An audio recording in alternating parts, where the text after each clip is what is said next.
wanting to learn how to make custom models. Or maybe you want to get a better understanding of Blockbench. Or maybe you've heard a lot of people talking about resource packs and you want to understand just what the heck they're talking about. Whatever the reason may be, this is the video for you. Of course, let's get right into the knowledge. Let's go over some of the basics. What is a custom model? Well, my definition would be that a custom model is a vanilla Minecraft item that has been given the appearance of something else. The functionality won't be new or different to what is already in the game. You're basically just taking a new design and slapping it onto an already existing item. You've made a fancy hat? Awesome! That goes on top of a carved pumpkin. You've made a frosted donut? Place it on top, and the pack format for that is 63. This will be different for each version, so I'll leave another link in the description to the Minecraft wiki, which will have a list of all the game versions and their corresponding pack numbers. The other thing you'll probably want to change is the description within the quotes. Since this won't be Liv's template pack, this will be your own. So type whatever you'd like in here. And don't forget to save once you're done. Next, you'll need an image file called pack.png. This will be the icon for the resource. And last but certainly not least, you will need to make a new folder and call it assets. Inside this folder, we are going to make another new folder and name it Minecraft. And then in this folder, we are going to make 3 new folders and call them items, models, and textures. All 3 of these folders work together. We'll start with the texture folder. Inside of this folder, we are going to make a new folder and call it item. And inside of this folder, we will be putting in our custom model texture. So that top hat we made earlier, the texture file for that can go right in here. Next, let's go back to the Minecraft folder, and let's go into models next. Inside the models folder, we are going to be making another folder here and also call it item. And inside of this folder, we are going to be placing in the .json file of our custom model. So the file that we exported from Blockbench, that goes right in here. Now, let's open up that .json real quick and make a couple edits. First off, the credits. Feel free to put your name in there. It is your model after all. Next, a few lines down, you'll see a chunk called textures. And within that chunk, we have a couple lines. The first will probably say 0, and the other will say particle, both followed by a colon and the path Blockbench attempted to make for us. We'll be changing this to a new file path. So the file already knows that our texture will be inside the textures folder, but inside that we have another folder called item. So inside these quotes we will put item, but then we need to know which file inside of that folder we need to grab. If this pack was a lot bigger, we may have several texture files to pull from. So we need the right one. So we'll add a slash, which you could also think of as an arrow, and then the name of our texture, which in my case is top_hat. You'll also need to do the same thing below for particle.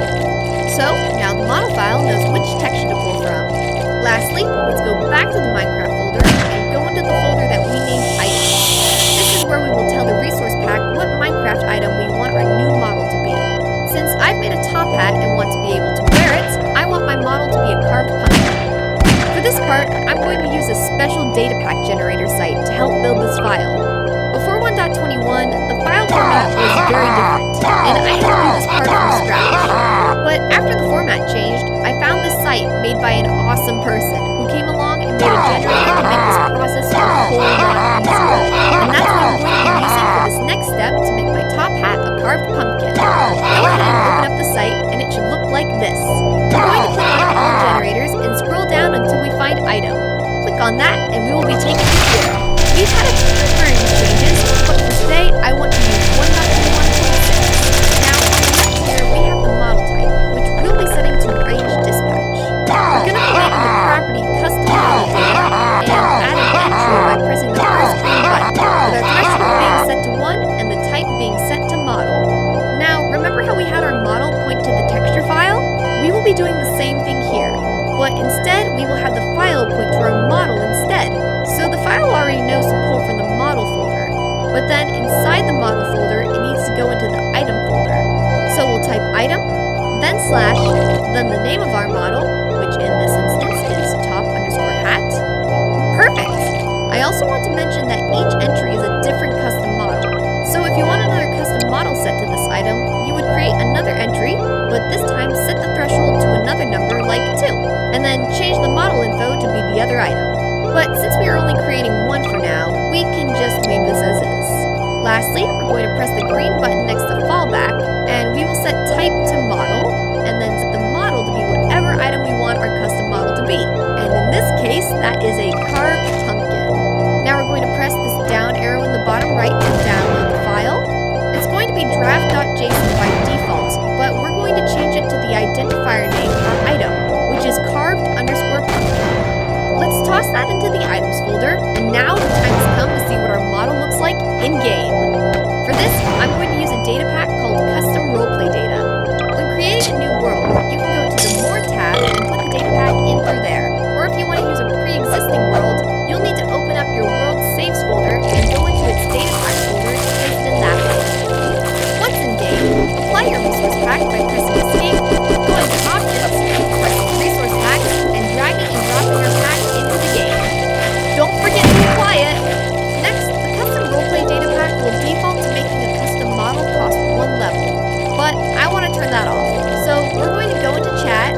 /required_level space to change and type the command /trigger space custom model data space set space 1 or whatever number you set your custom model to be. Then press enter and boom! If all went well, you should have your very own custom model. If not, please be sure to check that you named everything properly. You'd have no idea how many times I've messed up by misspelling a texture file. Also, if you were working with a carved pumpkin, you may have noticed your vision being a bit obscured when you put on your hat, because that's just how carved pumpkins work. But thankfully, we can change this. We can go into our resource pack from in the game by going into the pack folder and selecting it, then